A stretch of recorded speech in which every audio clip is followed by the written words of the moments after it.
Large clients or small clients, what would be better for your business?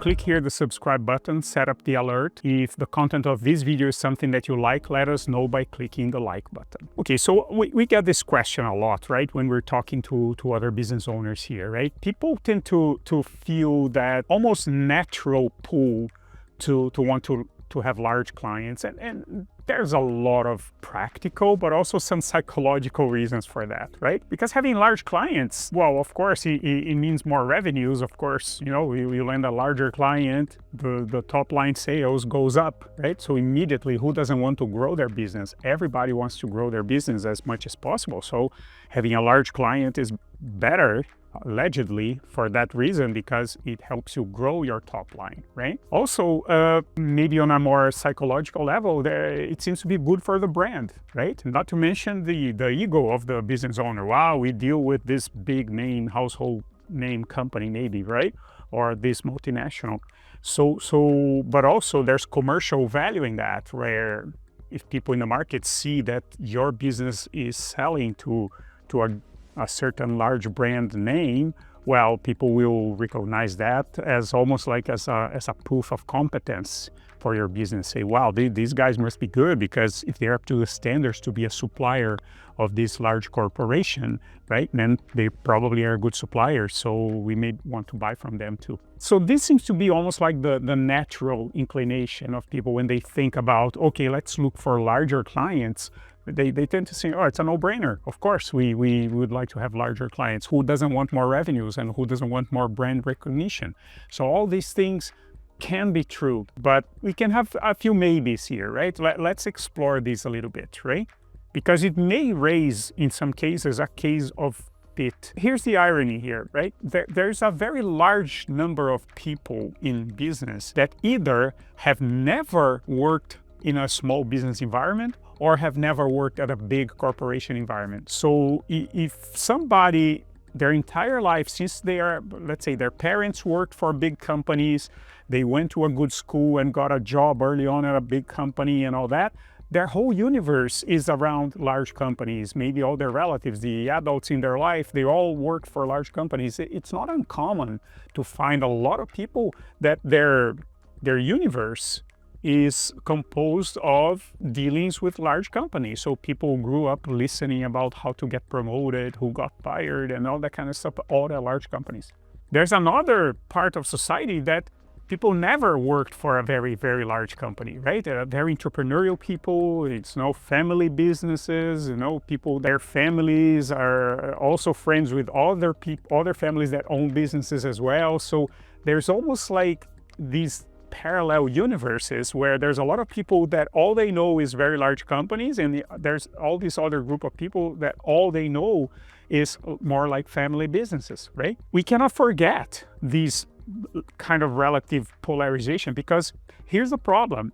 If we come from a mindset that it's a no-brainer that, oh, I have a large client, so everybody will consider that as a good thing, well, not necessarily, because those people that are always used to a more family business environment, smaller business environment, they may look at you as this big shot, big supplier of large corporations and start to think that you may not be a good fit for them. Although you believe that selling to a large corporation speaks highly of your business's capabilities, which are true, existing true capabilities.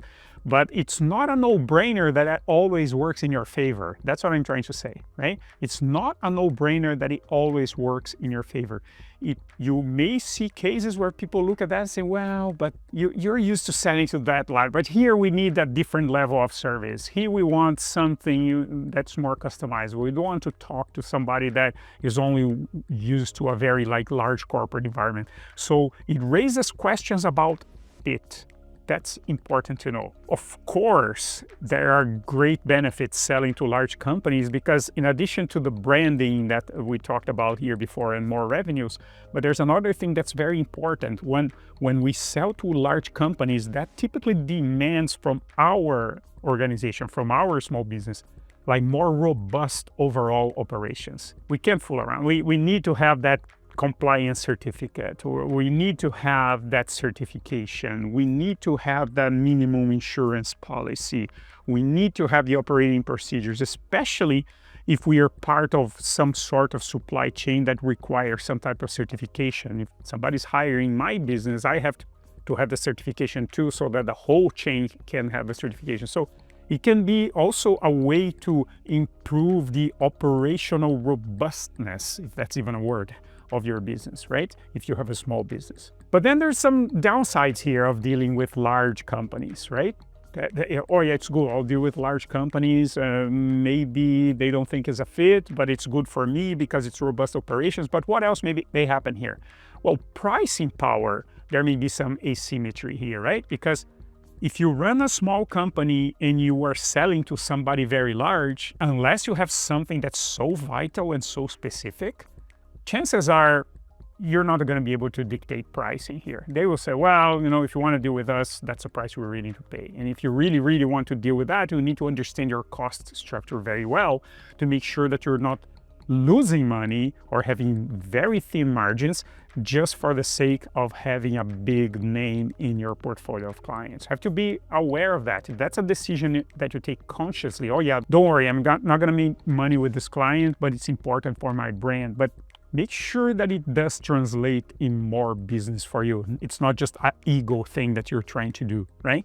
Remember, there will be asymmetric pricing power.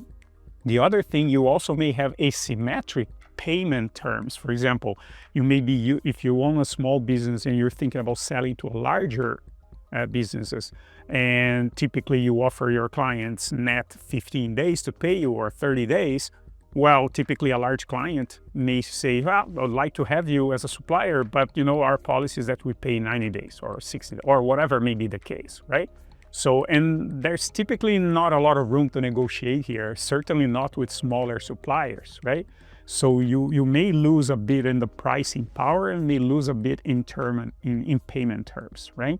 Which then, of course, can result in more pressure for your working capital, because especially if this larger client is buying larger amounts from you, right? Or whatever it may be a software, maybe a service that you would need to hire more people and pay up front, but only get paid much later.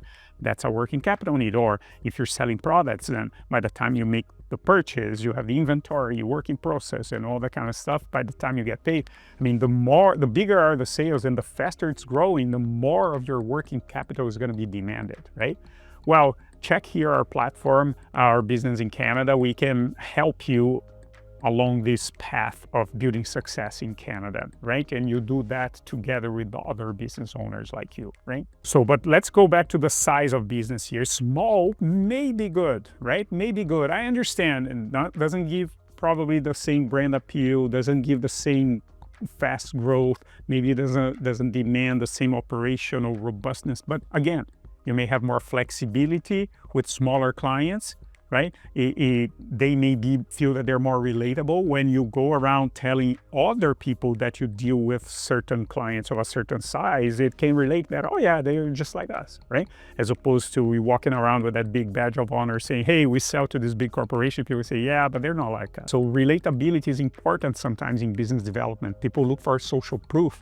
Do you know how to solve problems that are similar to my problem? And do you have clients that are exactly like me? That's the type of question that your clients are going to ask a lot, right? So relatability is important to develop business, right? And when you land large clients, that can create, as we spoke, like a steeper curve for your business, demanding more working capital and more financing and all that. And when you grow with smaller clients, the growth curve is not as steep. So because you add a small client at a time, right? You're adding smaller clients, right? So that, of course, has its downside. Oh, gee, I'm not growing as fast, right? But on the other hand, this slower growth, there are some benefits to growing a little more slowly, right? Because it gives you time to adjust your operations without something going too crazy, right?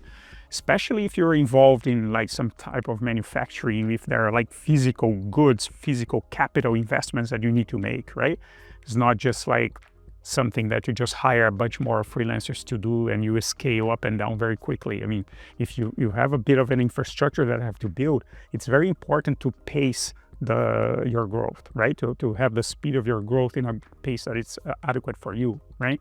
Of course, having more smaller clients reduces the risk that your business is going to have too much client concentration, right? You may have a bit of better negotiation power because, again, if one client doesn't want to buy from you, it doesn't kill you, right? It's not like that giant client says, okay, I'm not going to deal with you anymore. Say, oh, Jesus, that's 30% of my revenues, right? And also more favorable payment terms. Say, well, yeah, but I need to get paid earlier, right? I can't give you X days. Like smaller clients will understand that. And in the end of the day, only you know what is good for your business, right? I just mentioned here a few things about large clients or small clients because these are common things that we hear from people, but only you know what's good for your business, right? But you should really weigh these options carefully, right? There's 2 other videos here about this topic and similar topics here for you to help you in this journey.